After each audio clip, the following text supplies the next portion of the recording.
We were out last night getting food after our live event. We were waiting outside for like 20 minutes for our table to be ready, and we were bringing up a lot of cool topics. Like, most of it was about sales calls, objections, things that I've heard on the phone that are just downright fucking depressing. And I really want to make another episode of this because I like the phone sales objections. I like helping you guys with that, because if you're selling at scale, you need to know how to be better on the phone.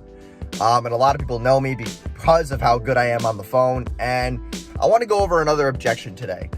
And this was a funny story because this girl called me about a Shopify store. And we were talking, and I was telling her, how easy the process was, onboarding, what we'll need from her.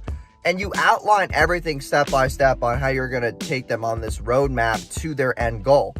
And she then said to me, I said, well, we can set you up right now. What form of payment are you using?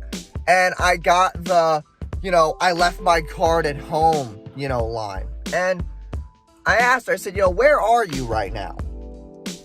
And she's like, oh, well, I'm at my business. I said, why are you at your business without your business credit card? Like, that doesn't add up.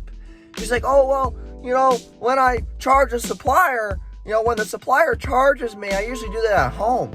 And I'm like, what if you have business transactions to take on throughout the day? And then I said, well, what card do you have on you? She says, my gas and grocery card. And I'm like, you're running a business in 2020 and you don't bring your business card to your business. I don't know how twisted these excuses could start getting, but it's pretty crazy. So when you get that kind of objection, you have to obviously resolve to the, and obviously because I run a front end offer, I have a lot of people who have bought my templates, and inside Stripe, I'm allowed to use their card. So what I'll then go to is, all right, cool, you don't have your card on you right now, but here's the deal. I have to take a deposit from you because I have a couple calls waiting right now for me to respond to them. I have people that are pending that are still having to pay. If you want your spot, you got to put a deposit down, put 20% down of the total amount, and, I'll use it on this card. And you're able to turn that conversation around instead of getting that full payment up front to then getting a deposit. And that's a lot of people, that's a lot of sales that are lost when people don't take a deposit. When you don't take that deposit, you're not holding any financial obligation, because I talked to another guy the other night and I was like, hey man, this is how you get started. This is the onboarding like I do with everybody else. And he's like, oh, I got to talk to my wife. It's my wife's business. I said, come on, man. How are you going to get on the phone with me and you're not going to make a buying decision? You're a grown ass man.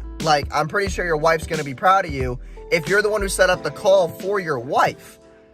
And then in the beginning of the call, you told me that your wife doesn't do her marketing correctly. So why are you going to go talk to somebody who doesn't know marketing about my marketing? That's like the blind leading the blind. And some people just don't have what it takes to take action on the phone. Some people are just completely oblivious. They think that, them taking 30 minutes with their wife is really going to change the trajectory of their decision. And most time, it does in the wrong direction. And you're going to a person who doesn't know what the we just talked about. She's not passionate like you of all things that I've been telling you. You're not going to be able to explain to her word for word of what I just told you. And you even told me, oh yeah, man, I'm signed off. I'm ready. Okay, then pull out your credit card.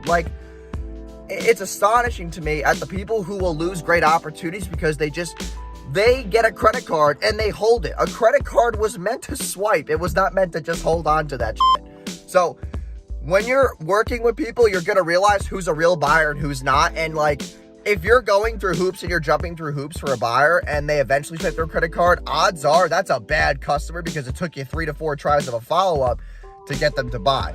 That right there is a red flag. That person will probably charge back. They'll want a refund. They're going to give you the fucking headache of a lifetime. But I hope these tips helped you guys out, and I'll see you guys in tomorrow's video.